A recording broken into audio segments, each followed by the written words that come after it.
ராஜபாட்டையன் என்று குறுக்கே சென்ற மாட்டு வண்டி கரடு முரடான சிறிய பாதையில் மெல்ல ஆடி அசைந்து சென்று கொண்டிருந்தது. கண்ணுக்கு தெரிந்த பிரதேசமெல்லாம் ஆள் மட்டத்திற்கு கள்ளி புதர்களும் ஓங்கி உயர்ந்த மரங்களுமாக ஒரே பசுமையாக காட்சியளித்தன. செப்பனிடாத பாதையிலே சிரமத்துடன் சென்று கொண்டிருந்த வண்டி இப்படியும் அப்படியும் குலுக்கியதினால் மரகத்தின் முதுகு இரண்டாகிவிடும் போல் நோவு எடுத்தது. முடிவே அற்றது போல் பயமுறுத்தி கொண்டிருந்த அந்த பிரயாணம் சூரியன் உச்சியை அடைந்த தருவாயில் ஒரு வழியாக முடிந்தது. மலைப்பாங்கான ஒரு இடத்திற்கு வந்ததும் வண்டி சட்டென்று நின்றது. வண்டிக்காரனுக்கு கூலியை கொடுத்து அனுப்பிய பின் சிவராஜன் சமீபத்தில் தெரிந்த ஒரு ஒற்றையடி பாதைக்குள் நுழைந்தான். இன்னும் போக வேண்டுமா என்று கேட்பது போல் அலுப்புடன் பெருமூச்செறிந்தாள் மரகதம். அவளது அந்தரங்க சிந்தனையை அறிந்து கொண்டவன் போல் சிவராஜன், சிறிது தூரம்தான் இருக்கிறது, கவலை வேண்டாம் என்றான். கொஞ்சம் தூரம் சென்றதும் ஒரு சிறு கூரை வீட்டின் முன் வந்து நின்ற சிவராமன் பையில் இருந்த சாவியை எடுத்து வாயிற்பூட்டை திறந்தான். மரகதம் சுற்றும் முற்றும் திகைப்புடன் பார்த்து கொண்டாள். அந்த சிறு வீட்டை தவிர வட்டாரத்திலே கண்ணுக்கு தெரிந்த மட்டில் வேறு வீடு ஒன்றும் காணப்படவில்லை. வானளாவிய அடர்ந்த பெரிய மரங்களும் இடையிடையே கருத்த பெரும் பூதம்போல் தனித்தனியே சிதறி கிடந்த பெரும் கற்பாறைகளும் வெகு தொலைவில் தெரிந்த நீண்டதொரு மலைத்தொடரும் அவளுக்கு மிக்க பயத்தை உண்டு பண்ணியது. இதுதான் நான் வேலை செய்யும் இடம். இனி நீ என்னுடன் உன் வாழ்நாள் முழுவதும் இந்த வீட்டில்தான் வசிக்க வேண்டும் என்று கூறிய சிவராஜன் வீட்டிற்குள்ளே மிகவும் சுவாதீனமாக சென்றான். எதிரே தெரிந்த மரங்களின் நிழலில் ஆங்காங்கே சேமித்து வைக்கப்பட்டிருந்த சிறு கற்களின் குவியலை கண்ணுற்ற மரகதம் மௌனமாக அவனை தொடர்ந்து உள்ளே சென்றாள். அவள் எதிர்பார்த்தது போல் அந்த வீடு கவனிப்பாரற்று தூசியும் துப்பலுமாக இருக்கவில்லை. அதற்கு பதில் தரை நன்றாக மெழுகி வைக்கப்பட்டு மிகவும் சுத்தமாக இருந்தது. அடுப்பருகில் அவர்கள் வரப்போவதை முன்கூட்டியே அறிந்தவர்கள் போல் யாரோ தயாராக சமைத்து மூடி வைத்திருந்ததைக் கண்ட அவளுக்கு வியப்பாக இருந்தது. புழக்கடை கதவை திறந்து சென்ற சிவராஜன் சிறிது நேரத்தில் குளித்துவிட்டு உள்ளே வந்தான். எதிர்ப்புறமாக இருந்த சிறு அறைக்குள்ளே சென்ற அவன் சில நிமிஷங்களில் சலவை செய்த சுத்தமான ஆடைகளை அணிந்து கொண்டு வெளியே வந்தான். எல்லாம் உனக்கு ஒரே அதிசயமாக இருக்கிறதா?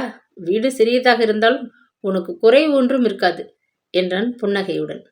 அதற்கு பதில் சுட சுட கூற வேண்டும் என்று ஆத்திரத்துடன் வாயை திறந்த மரகதம் யாரோ அங்கு வரும் காலடி ஓசை கேட்டு திடுக்கிட்டு திரும்பி பார்த்தாள். தம்பி, பெஞ்சாதியை கூட்டி வந்துட்டியா? அந்தி பொழுதுதான் வருவீங்கன்னு நினைச்சேன். எதுக்கும் கொஞ்சம் ஆக்கி வச்சிருப்போமோன்னு காலையிலே சமைக்க வச்சுட்டு வீட்டுக்கு போயிருந்தேன் என்று உரத்த குரலில் கூறிக்கொண்டு உள்ளே நுழைந்த கிழவி மரகதத்தை விழுங்கி விடுகிறவள் போல் ஆர்வத்துடன் ஏற இறங்க பார்த்தாள். இந்த ஆயாதான் எனக்கு இத்தனை வருஷமா சோறு சமைத்து போட்டு வீட்டை கூட்டி சுத்தமாக வைத்திருந்தவங்க. இனிமே இவங்களுக்கு பென்ஷன் கொடுக்க வேண்டியதுதான். நமது தனிமையை கலைக்க யாரும் குறுக்கிடுவதை நான் விரும்ப மாட்டேன். நாம் இன்று இங்கே வரப்போறது இவங்களுக்கு தெரியும். பக்கத்து கிராமத்துல இருந்து பாவம் வெயிலை கூட பொருட்படுத்தாமல் நடந்து வந்திருக்காங்க என்று சிவராஜன் அந்த கிழவியை அறிமுகப்படுத்தினான். தம்பி, நீ சாப்பிட உட்கார். அந்த பொண்ணு போய் குளிச்சுட்டு வரட்டும். பாவம், ராவு முழுதும் தூங்காதது போல இருக்கு. மூஞ்சி வாடி கிடக்குது என்றாள் கிழவி. ஆயா சொல்றது காதில் கேட்கலையா? போய் புழக்கடை கிணற்றுக்கு சென்று குளித்து விட்டு வா. பசி வயிற்று கிண்டுது. சாப்பிட வேண்டாமா என்றான் சிவராஜன். அப்படி அதட்டாதே தம்பி, இப்பத்தானே வீட்டுக்கு வந்திருக்கு, அதுக்கு என்ன தெரியும் என்று பரிந்து பேசிய கிழவி விழித்து கொண்டு நின்ற மரகதத்தை எதிர்ப்புறத்த அறைக்குள்ளே அழைத்துச் சென்றாள். உனக்கு வேண்டிய ஜாமான் எல்லாம் தயாராக வாங்கி வச்சிருக்கு. அந்த பீரோக்குள்ள எல்லாம் இருக்கு, எடுத்துக்க என்று கூறி மெல்ல நகைத்தாள் கிழவி. சுற்றிலும் ஒருமுறை கவனித்த மரகதத்திற்கு தன் கண்களையே நம்ப முடியவில்லை. சிவராஜன் சுகபோகத்தை மிகவும் ரசிக்கிறவன் என்று அறிவுறுத்துவது போல் அறையின் ஒரு பக்கத்தில் பெரிய மரக்கட்டிலும் அதன் மீது மிருதுவானதொரு பஞ்சனையும் கிடந்தது.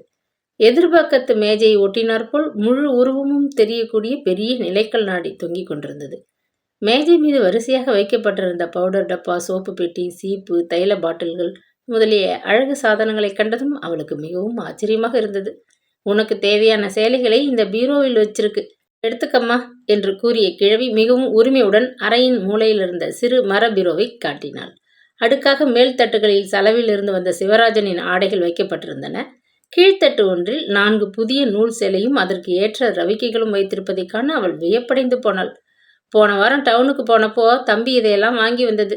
6 மாசமா உங்க அப்பா உன்னை இங்கே அனுப்ப மாட்டேன்னுட்டாராமே. அதனால் உன்னை கூட்டி வரைச்ச வெறும் கையுடன் கூட்டியார போறதுனால முதல்ல உனக்கு வேண்டியதெல்லாம் வாங்கி வச்சாகணும்னு சொல்லிக்கொண்டு இதையெல்லாம் வாங்கியாந்தது. ஏதாவது ஒரு சேலையை எடுத்துக்கிட்டு போய் கிணற்றடியில் இருக்கிற சின்ன அறையில் குளிச்சுட்டு வாம்மா, நேரமாகுது என்றாள். தன்னை பற்றி அந்த கிழவியிடம் சிவராஜன் இன்னும் என்னவெல்லாம் கூறியிருக்கிறானோ என்று நினைக்கையிலேயே மரகதத்திற்கு அவமானம் தாழ முடியவில்லை. அவளை எப்படியாவது இங்கே அழைத்து வந்து விடுவது என்று சிவராஜன் முன்கூட்டியே திட்டமிட்டிருக்கிறான் என்பதை ஆயாவிடமிருந்து அறிந்ததும் அவளுக்கு அவன் மீது ஏற்கனவே ஏற்பட்டிருந்த கோபம் இன்னும் அதிகரித்தது. இருக்கட்டும், மரகதம் எப்படிப்பட்டவள் என்பதை இவருக்கு காண்பிக்கிறேன் என தனக்குள்ளே ஆத்திரத்துடன் கருவிக்கொண்டு பீரோவில் கைக்கு எட்டிய புடவை ஒன்றை வெறுப்புடன் எடுத்துக்கொண்டு குளிக்க புழக்கடைக்கு சென்றாள். வயிறு மந்தமாக இருக்கிறது, ராத்திரி சாப்பிடுகிறேன், என்னை தொந்தரவு செய்யாதீங்க பாட்டி என்று கூறிவிட்டு தாழ்வாரத்தில் களைப்புடன் படுத்துவிட்டாள் மரகதம். பசி, இரவு முழுவதும் விழித்திருந்த சோர்வு, கருணையற்று எரித்து கொண்டிருந்த வெயில் எல்லாம் சேர்ந்து கொள்ளவே அவள் தன்னையும் அறியாது தூங்கிவிட்டாள். சூரியன் அஸ்தமித்து நன்றாக இருட்ட ஆரம்பித்து விட்டதை உணர்ந்தாள். திடுக்கிட்டு எழுந்து உட்கார்ந்த அவள், நான் கிராமத்துக்கு திரும்பணும், இங்கிருந்து 3 கல்லு, எழுப்ப வேணாம்னு பார்த்தேன், நேரமாச்சு, ரொம்ப தூரம் நடக்கணும், ராத்திரிக்கு சமையல் கூட செய்து வச்சுட்டேன், இனிமேல நீ தான் உன் புருஷனை கவனிக்கணும், இன்னும் ஒரு 10 நாள் இந்த பக்கமே வர முடியாது, என் பேரனுக்கு பக்கத்து ஊரில் கல்யாணம், பேரன் பொண்டாட்டி வந்துட்டாக்கா நான் வீட்டை விட்டு அதிகமாக அங்கும் இங்கும் போக முடியாது, தம்பிக்கிட்ட சமைச்சு போட வேற யாருனாச்சும் ஆள் நீ பார்த்துக்க வேணும்னு சொல்லிக்கிட்டு இருந்தேன், நல்ல வேலை உன்னை கூட்டியாந்து விட்டது, நான் போய் வரட்டுமா? கதவை எப்பவும் சாத்தி வச்சுக்கோ, யாருனாச்சும் தட்டினா பெயரை கேட்டு தான் திறக்கணும், தம்பி அப்படி உன்னை தனியாக விட்டுட்டு எங்கேயும் போயிடாது, இருந்தாலும் நீ ஜாக்கிரதையாக இருந்துக்க, போயிட்டு வரேன் என்று கூறிவிட்டு கிழவி விடைபெற்று கொண்டு சென்றாள். கதவை தாளிட்டு கொண்டு உள்ளே வந்த மரகதம் எதிர்புறத்து அறையில் ஒரு ஹரிக்கேன் விளக்கின் அருகில் பத்திரிகை ஒன்றை படித்துக்கொண்டு படுக்கை மீது சாய்ந்தவாறே சிவராஜன் உட்கார்ந்திருப்பதை கண்டாள். ஆயா வீட்டுக்கு புறப்பட்டு விட்டதா? போகும் முன்னாடி உபதேசம் பலமாக இருந்ததே. ஆமாம், உனக்கு சமைக்க தெரியுமா? தெரியாவிட்டாலும் பரவாயில்லை, எனக்கும் உனக்கும் தெரிந்ததை கொண்டு சமாளித்து விடலாம். இந்த சிறு வீட்டிலே நம் இருவரை தவிர வேறு யாரும் வசிப்பதை நான் விரும்பவில்லை. ஆயால் இனி வர முடியாது என்றதும் எனக்கு சந்தோஷமாக தான் இருக்கிறது. அந்த கிழவிக்கு சமையல் ஞானம் ரொம்பவும் குறைவு.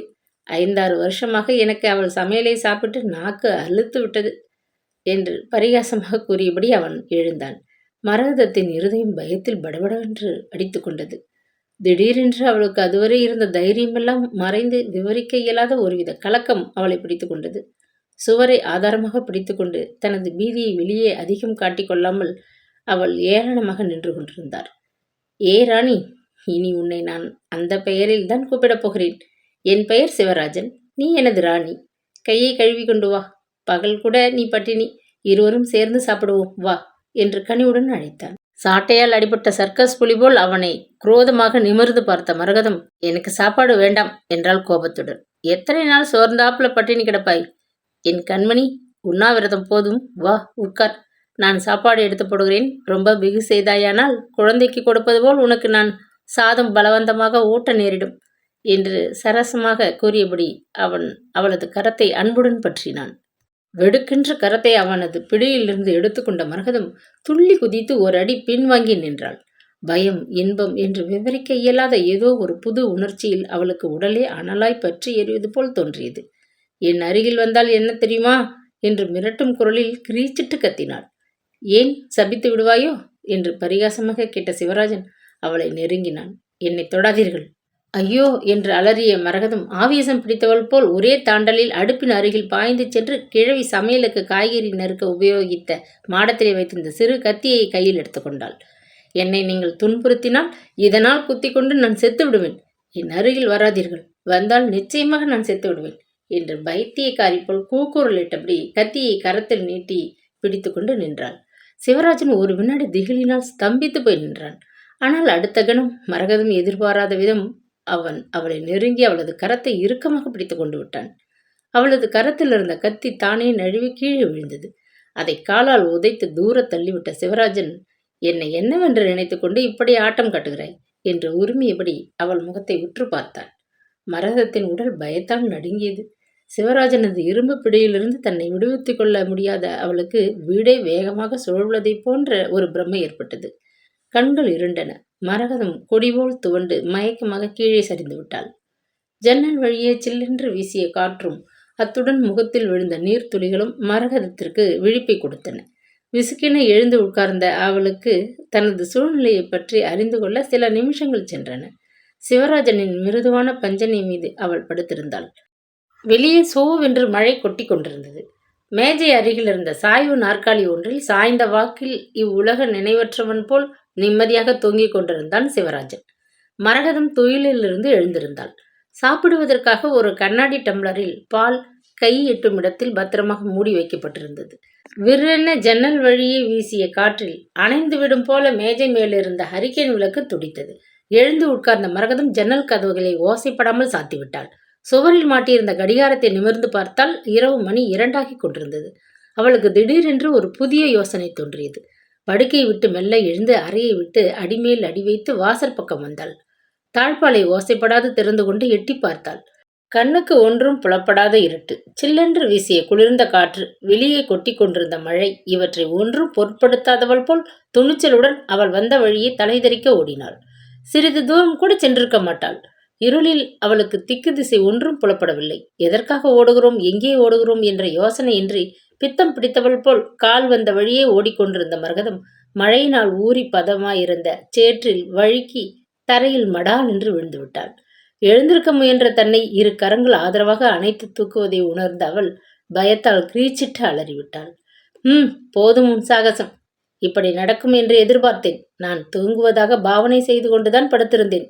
ஒவ்வொரு நிமிஷமும் காவல் காத்து கிடந்த என் கண்ணில் மிளகாய் பொடி தூவிவிட்டு மழையில் ஓட ஆரம்பித்து விட்டாயே. எங்கே செல்வதாக யோசனை?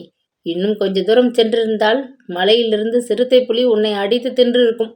பைத்தியக்காரி என்று அதட்டிய சிவராஜன் சிறு குழந்தையை வாரி அணைத்து தூக்குவதைப் போல் அவளை தூக்கி கொண்டு வந்து வீட்டிற்குள் சேர்த்தான்.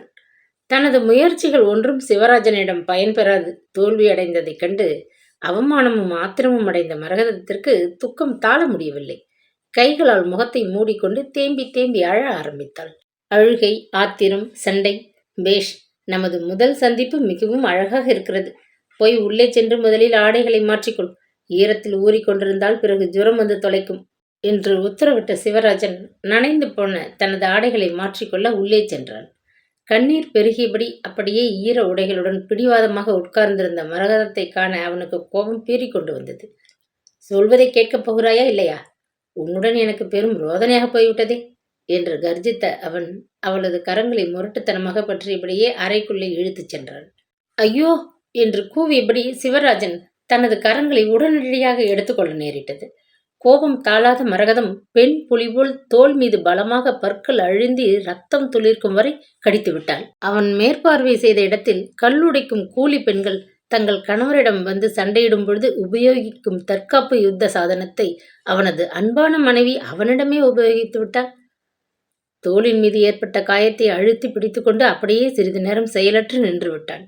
கௌரவமான குடும்பத்திலே சீரும் சிறப்புமாக வளர்ந்த அவனது மனைவி கல்லுடைத்து பிழைக்கும் நாடோடி ஜாதி பெண்களை காட்டிலும் எந்த விதத்தில் உயர்ந்தவள்? அருவருப்பு தாளாது சிவராஜன் சரியில் என்று வெளியே சென்று விட்டான். அடுத்த நாள் தூக்கத்திலிருந்து எழுந்த மரகதம் தலைநோவு தாளாது தள்ளாடி கொண்டு தரை மீது உட்கார்ந்து விட்டாள். வெளியே செல்வதற்கு வேற்றுடை அணிந்து கொள்ள அறைக்குள்ளே வந்த சிவராஜன் மனைவியின் சோர்ந்த முகத்தையும் சிவந்த கண்களையும் கண்டு திடுக்கிட்டு போனான். 15 நாட்கள் மரகதம் இருமலும் ஜுரமுமாக படுத்த படுக்கையாகிவிட்டாள்.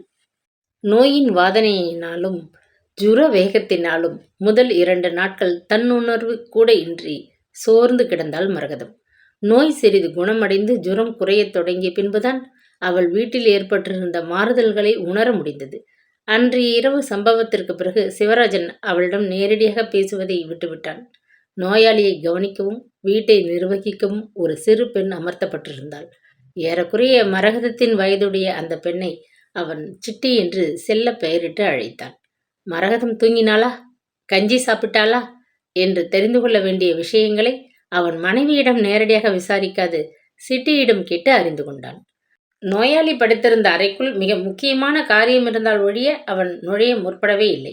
ஏதேனும் ஜாமானை எடுக்க உள்ளே வந்தாலும் அந்த சமயங்களில் அவன் மரகதத்தின் முகத்தை கூட பார்க்க முயலவில்லை. முதலில் மரகதம் கணவரின் பாராமுகத்தை வெகுவாக பாராட்டவே இல்லை. கணவன் தன்னிடம் அசட்டையாயிருப்பது ஒரு விதத்தில் நல்லதுதான் என்றும் ஆரம்பத்தில் எண்ணினாள். ஆனால் நாட்கள் செல்ல செல்ல அவளையும் அறியாது அவனது பாராமுகம் மரகதத்தின் உள்ளத்தை வாட்டியது உண்மையே. தாயின் மடியில் படுத்துக்கொண்டு சிறு நோவிற்கும் அவள் அழுது ஆர்ப்பாட்டம் செய்யும் சுபாவமுடையவள். நெஞ்சை பிளந்து கொண்டு எழுந்த இருமலின் வேதனையை அவளால் தாழ முடியவில்லை. ஏன் இருமுகிறாய்? வேதனையாக இருக்கிறதா? மருந்து சாப்பிடுவதுதானே என்று வெறும் உபச்சாரணையாக வேணும் ஏதேனும் விசாரிக்காது புஸ்தகம் ஒன்றை கையில் எடுத்துக்கொண்டு விளக்கடையில் உட்கார்ந்திருந்த கணவனது அசட்டை அவளுக்கு நோயை காட்டிலும் இரட்டிப்பு மடங்கு வேதனையை கொடுத்தது. மரகதம் அவ்வளவு முரண்டு கொண்டிருந்தும் முதல் நாள் அவன் அவளிடம் காட்டிய அந்த பரிவு இப்பொழுது எங்கே? திடீரென்று அது மறைந்து போனதற்கு காரணம்? சிவராஜனிடம் அந்த சில நாட்களில் ஏற்பட்டிருந்த மன மாறுதலின் காரணம் யாது என்பதையும் அவளால் ஊகித்தறிய முடியாமற் போகவில்லை. சிட்டி அந்த வீட்டில் வேலைக்காரி என்ற நிலையில் இல்லாது மிகவும் உரிமையுடன் பழகியதை மரகதம் கவனித்தாள். நோயாளி என்று கண்களை மூடிக்கொண்டு கட்டிலில் படுத்திருந்தாலும் வீட்டில் நடந்த ஒவ்வொரு விஷயத்தையும் அவளது சுறுசுறுப்பான மூளை விரைவில் கிரகித்து கொண்டு விட்டது. சிட்டி என்று அழைத்த சிவராஜன் குரல் மிகவும் கனிவாக ஒலித்தது. அவன் கூப்பிடும் முன்பே அவனது ஏவலுக்காக பறந்து ஓடிச் சென்ற அந்த பெண் அலாதியான உற்சாகம் காட்டினாள். வெளியிலிருந்து சிவராஜன் கதவை தட்டுகையில் அவள் கண்களில் மின்னலைப் போல் தோன்றி மறைந்த அந்த மகிழ்ச்சி குறி ஒவ்வொன்றையும் மரகதம் காணத் தவறவில்லை. சிட்டி என்ற இந்த பெண் யார்? இவளுக்கு சிவராஜனிடம் இவ்வளவு உரிமை என்ன? சிவராஜனுக்கு ஏன் சிட்டியிடம் இத்தனை பாசம் என்று பலவாறு எண்ணிய மரகதத்தின் உள்ளம் பொறாமையினால் கொந்தளித்தது. ஆம், மரகதம் சிவராஜனை வெறுக்கவில்லை. வெறுத்தால் அவள் மனம் ஏன் அவனது பரிவிற்காக ஏங்க வேண்டும்? அவனது அசட்டை அவளது உள்ளத்தில் ஏன் உறுத்த வேண்டும்? எல்லாவற்றையும் விட அந்த பெண்ணிடம் காட்டும் பரிவு அவள் மனதிலே ஏன் பொறாமையை கிளறிவிட வேண்டும்? அன்று பகல் மரகதம் படுக்கையிலிருந்து எழுந்து உட்கார்ந்திருந்தாள். சிட்டி புழக்கடையில் வேலையாக இருந்தாள். மரகதம் நோயாக படுத்திருப்பதை கேள்விப்பட்ட கிழவி அவளை காண கிராமத்திலிருந்து வந்திருந்தாள். கிணற்றடியில் சோற்றுப்பானையை கழுவி கொண்டிருந்த அந்த பெண்ணை கண்டதும் கிழவி முகத்தை வெறுப்புடன் சுருக்கினாள். ஆமாம், உனக்கு உடம்புக்கு காயல் என்றதும் என்னை ஏன் கூப்பிட்டு அனுப்பவில்லை? இவளை எதற்காக உள்ளே விட்டாய்? இவள் மிகவும் பொல்லாதவள் ஆயிற்றே என்றாள் கிழவி தாழ்ந்த குரலில். அவள் சொல்லப்போகும் விஷயத்தை ஒருவாறு மரகதத்தினால் ஊகிக்க முடிந்தது. எனினும் அவள் நெஞ்சு ஆவலில் படபடுத்தது. ஏன் அப்படி சொல்றீங்க பாட்டி என்று நான் தடுமாற முகம் சிவக்க கேட்டாள். உன் நன்மைக்குத்தான் சொல்கிறேன். இவளை முதலில் வெளியே அனுப்பிவிடு. உன்னை கட்டிக்கிறதுக்கு முந்தி இந்த பெண்ணுடன் உன் புருஷன் கொஞ்சம் சிநேகமா இருந்தான்னு இந்த பக்கத்துல எல்லோரும் பேசிக்கொள்றாங்க என்று ரகசியமாக கூறினாள் கிழவி. மரகதத்தின் உள்ளம் அலை பாய்ந்தது. அப்படியா என்று கேட்ட அவளுக்கு துக்கம் நெஞ்சை அடைத்தது. கல்யாணம் இல்லாது தனியா வயது வந்த புருஷன் இருந்தா அப்படி தனி முன்ன பின்னன்னு இருப்பாங்க. நடந்ததை பற்றி நினைச்சு வருத்தப்பட்டா ஒன்றும் லாபம் இல்லை. நாளைக்கே அந்த பெண்ணை முதல்ல வெளியில அடிச்சு துரத்தி விட்டுட்டு மறு வேலையை பார். உனக்கு உடம்பு சரியில்லை. இந்த சமயத்துல இந்த மினிக்கு இங்கே தங்கி இருப்பது ரொம்ப ஆபத்துல முடியும் என்று உபதேசித்தாள். சரி பாட்டி என்று கூறிய மரகதம் பல்லை கடித்து கொண்டாள். சிவராஜன் அவள் கணவன். அவனது அன்பு அவள் ஒருத்திக்குத்தான் சொந்தம். அதை அடைய வேறு யாருக்கும் உரிமை இல்லை. என்ன முட்டாள்தனம்! சிவராஜன் எவ்வளவு அன்பான கணவன்! அவன் அன்பை அறிந்து கொள்ள பொறுமையின்றி உதறி தள்ளி அவனது விருப்பை அல்லவா சம்பாதித்து கொண்டாள் மரகதம். இனி அவள் அவனது அன்பை மீண்டும் திரும்ப பெறுவது எப்படி? அதுவும் சிட்டி போன்ற ஒரு மோகனாங்கி வீட்டிற்குள் வந்து உட்கார்ந்து கொண்டு சொக்கு பொடி தூவி அவனை தன் பக்கம் இழுத்து கொள்ள ஒவ்வொரு நிமிஷமும் முயற்சி செய்து கொண்டிருக்கையில் அன்று இரவு மரகதத்திற்கு தூக்கமே வரவில்லை. சில தினங்கள் சென்றன. மரகதம் நோயிலிருந்து பூரணமாக குணமடைந்து முன்போல் நன்றாக நடமாட ஆரம்பித்து விட்டாள். அன்று பகல் சாப்பாட்டிற்காக வீட்டிற்கு திரும்பிய சிவராஜன் வீட்டிலே மரகதம் மட்டும் தனியே இருப்பதைக் கண்டு திடுக்கிட்டு போனான். சிட்டி, ஏய் சிட்டி என்று இறைந்து கூப்பிட்டான். அவனது குரலில் துணித்த பரிவு மரகதத்திற்கு கோபத்தையும் துயரத்தையும் கொடுத்தது. எனினும் அவள் அதை வெளியே காட்டிக்கொள்ளாமல், சிட்டி இங்கே இல்லை, இனி அவள் தேவையில்லாததனால் அனுப்பிவிட்டேன். எனக்கு உடம்பு நன்றாகிவிட்டது. நானே வீட்டு காரியங்களை கவனிக்கப் போகிறேன் என்று மூச்சு விடாது பேசி முடித்தாள் மரகதம். பல நாட்களுக்கு பிறகு மிகவும் சகஜமாக கணவனிடம் அப்படி பேசுவதற்குள் அவளுக்கு சங்கோஜத்தினால் முகம் குப்பென்று சிவந்து போயிற்று. நெஞ்சு படபடவென்று துடித்தது. சிவராஜன் அதற்கு பதில் அளிக்காது கூரை முகட்டை அண்ணாந்து பார்த்து கொண்டு வாளாவிருந்தான். சம்பள பாக்கியும் கணக்கு தீர்த்து கொடுத்து அனுப்பிவிட்டேன் என்று கூறி மரகதம் பதிலுக்கு அவன் முகத்தை ஆவலுடன் திரும்பி பார்த்தாள். என்று முனகிய சிவராஜன் அவள் பேசுவதை மேலும் கேட்க விரும்பாதவன் போல் எழுந்து அப்பால் சென்று விட்டான். அடுப்படியிலே சென்று உட்கார்ந்து கொண்டு சோற்றை கிண்டிவிட்ட மரகதத்தின் உடல் அவமானத்தினால் குன்றி போயிற்று. வெட்கத்தை விட்டு அவளே வழியே சென்று சிவராஜனிடம் பேச்சு கொடுக்க முற்பட்டும் அவன் அவளை அசட்டை செய்தான். மரகதம் கணவன் வீடு வந்து 3 மாதங்கள் சென்று விட்டன. சிட்டியை வெளியே அனுப்பிவிட்டு நிர்வகிக்க முற்பட்ட தினத்திலிருந்து அவளது வாழ்க்கையில் எவ்வித அபிவிருத்தியும் ஏற்படவில்லை. நாட்கள் செல்ல செல்ல அவளுக்கும் அவளது கணவனுக்கும் இடையே ஏற்பட்டிருந்த மனப்பிளவு இன்னும் அதிகரித்து சென்றதைப் போல அவளுக்கு மிகவும் பிரம்மை அளித்தது. மரகதத்தின் பொறுமையும் அவளது முயற்சிகளும் சிவராஜன் மனதை சிறிதும் திருப்பவில்லை. வீட்டில் மனைவி என்பவள் ஒருத்தி இருக்கிறாள் என்ற உணர்வே அற்றவன் போல் சிவராஜன் மிகவும் விசித்திரமாக நடந்து கொண்டான். காலையில் எழுந்து ஸ்நானம் செய்துவிட்டு வேற்றுடை உடுத்தி கொண்டு மௌனமாக மனைவி அளித்த காலை பலகாரத்தை சாப்பிட்டுவிட்டு வேலைக்கு புறப்பட்டால் பகல் பொழுதுதான் அவன் வீடு திரும்புவான். கடுகடுவென்று இருக்கும் அவனது முகத்தை நிமிர்ந்து பார்க்கக்கூட சில சமயங்களில் மரகதத்துக்கு அச்சமாக இருக்கும். மௌனமாகவே அவள் அவனுக்கு பகல் போஜனம் பரிமாறுவாள். இரவு சாப்பாட்டிற்கு பிறகு அவன் அறைக்கு வெளியே ஒரு கயிற்று கட்டிலில் படுக்கையை விரித்து கொண்டு படுத்து விடுவான். வெளியே செல்லும் முன் அவளிடம் சொல்லிக் கொண்டு போவதே இல்லை. குடிக்க தண்ணீர் வேண்டுமென்றால் கூட அவன் கேட்க விரும்பாதவன் போல் தானே சென்று எடுத்துக்கொள்வான். வழியே 2 முறை தானே பேச்சு கொடுத்தும் அவன் சரியான பதில் கூறாததைக் கண்ட மரகதத்திற்கு மிகவும் அவமானமாக போய்விடவே அவளும் பேசாமடந்தையாக மாறிவிட்டாள். சமையலுக்கு இது வேணும், வீட்டில் உப்பில்லை பருப்பில்லை என்று அவள் வாய் திறந்து எதுவும் கேட்பதை நிறுத்திவிட்டாள். ஆனால் அவளுக்கு கேட்கும்படியான நிர்பந்தத்தில் சிவராஜன் வீட்டை புறக்கணித்து விடவில்லை. அன்றாடம் வேலைக்கு போய்விட்டு வீடு திரும்புகையில் அவன் வீட்டிற்கு தேவையான ஜாமான்களை வாங்கி கொண்டு வந்து போட்டு விடுவான். வாரத்திற்கு 1 நாள் வந்த விடுமுறை தினத்தில் கூட அவன் வீட்டில் தங்குவதில்லை. ஊருக்கு பக்கத்து ஊரில் வாரந்தோறும் கூடும் சந்தைக்கு ஜாமான்கள் வாங்கி வர சென்று விட்டு அஸ்தமிக்கும் சமயத்தில் தான் அவன் வீட்டுக்கு வருவான். தனிமையும் கணவனது கடினமான பாராமுகமும் மரகதத்தின் உள்ளத்தை வெகுவாக துயரத்தில் ஆழ்த்தியது. கோபம் தணிந்து வெறுப்பு மறைந்து அந்த பழைய ஆர்வத்துடன் அவன் தன்னிடம் ஒரு வார்த்தை பேச மாட்டானா என்று ஏங்கி அவள் உள்ளம் நைந்து போய்விட்டாள். அன்று மாலை கிழவி கிராமத்திலிருந்து வந்தாள். வரும்பொழுது கையில் அவளுக்காக ஒரு சரம் மல்லிகை பூவை வாங்கி கொண்டு வந்திருந்தாள். பல நாட்களுக்கு பிறகு மலரை கண்ணில் கண்ட மரகதத்திற்கு பலவிதமான இன்ப நினைவுகள் எழுந்தன. அபிராமி அம்மாள் எவ்வளவு பொறுமையுடன் அவளது நீண்ட கூந்தலை வாரி பின்னி தாழம்பூவை அழகாக வைத்து விடுவாள் என்று எண்ணிக்கொண்ட அவளுக்கு அவர்கள் எல்லோரையும் பார்க்க வேண்டும் என்ற அவா எழுந்தது. தலையை பின்னி பூவை வச்சுக்கோ, நேரம் மகளே, தம்பி வீடு திரும்புகிற நேரம், முகத்தை கூட துடைச்சிக்காமல் இப்படி இருக்கிறியே, என் பேரன் பெஞ்சாதி உன்னாட்டம் இவ்வளவு அழகாக கூட இருக்கவில்லை. சுத்த கருப்பு அந்த குட்டி, இருந்தாலும் அவள் பண்ணிக்கிற அலங்காரமும் இனுக்கும் அப்பப்பா சொல்ல முடியாது. ஆனால் நான் அவளை குத்தம் சொல்லலை. களைச்சு போய் வீட்டுக்கு வர்ற புருஷனுக்கு சொகுசா பொண்டாட்டி நல்லா தலையை சீவி சிங்காரித்து கொண்டிருந்தால் தானே பார்த்து பேச பிடிக்கும் என்றாள். கடைசியாக கிழவி கூறிவிட்டு விடைபெற்று கொண்ட அந்த வார்த்தைகள் மரகதத்தின் நெஞ்சை விட்டு அகலவே இல்லை. கணவன் மனதை கவர வேண்டுமானால் மனைவி சீவி சிங்காரித்து கொண்டு அவனை வரவேற்க வேண்டும். ச்சே, என்ன முட்டாள்தனம்! மாசுபடிந்த ஆடையும் வாராது அலங்கி கூந்தலுமாக தனது தோட்டத்திலே அவ்வளவு நாட்கள் அவள் அசட்டையாக இருந்ததினால்தான் சிவராஜன் அவளிடம் பாராமுகமாக இருந்திருக்கிறான். சோர்ந்த முகமும் கண்ணீரால் சிவந்த கண்களுமாக தினசரி அவள் எதிர்பட்டால் கணவனுக்கு அதை காண ஏன் வெறுப்பு ஏற்படாது? இந்த சிறு உண்மையை வயது வந்த பெண்ணான அவள் ஏன் அறிந்து கொள்ளவில்லை? கிழவி வெளியே சென்றதும் மரகதம் அன்று தனது தோற்றத்திலே சிரத்தை செலுத்த ஆரம்பித்தாள்.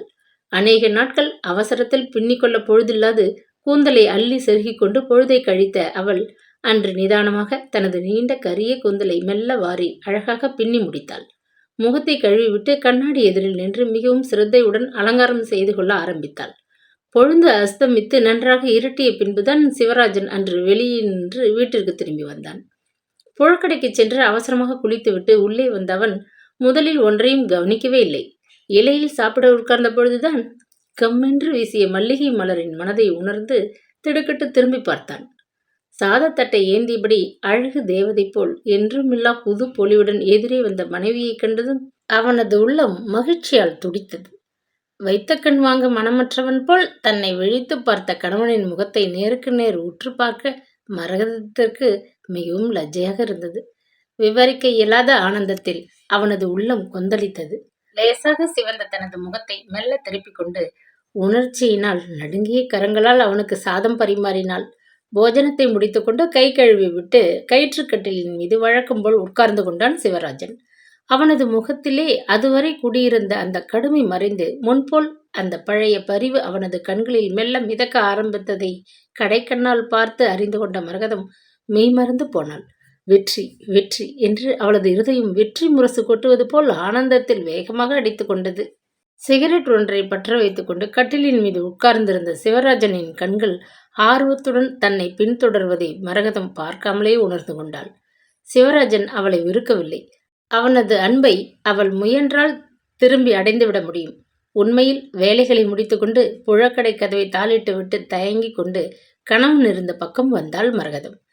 கையில் இருந்த சிகரெட்டை தூர எறிந்துவிட்டு எழுந்து உட்கார்ந்த சிவராஜன் அவளிடம் ஏதோ பேச வாயை திறந்தான். மரகதம் முகம் சிவந்து நெஞ்சு துடிக்க ஆவலுடன் அவன் முகத்தை நிமிர்ந்து பார்த்தாள். அவளது இன்பத்தை குரூரமாக கலைக்க முற்பட்டது போல் வாயிற்கதவை யாரோ தடதடவென்று தட்டினார்கள். யாரது என்று கேட்டுவிட்டு சிவராஜன் கதவை திறந்தான். இரவின் அந்த வேளையில் கண்ணீர் கம்பளையுமாக உள்ளே வந்து நின்ற சிட்டியை கண்டதும் மரகதம் திடுக்கிட்டு போனாள்.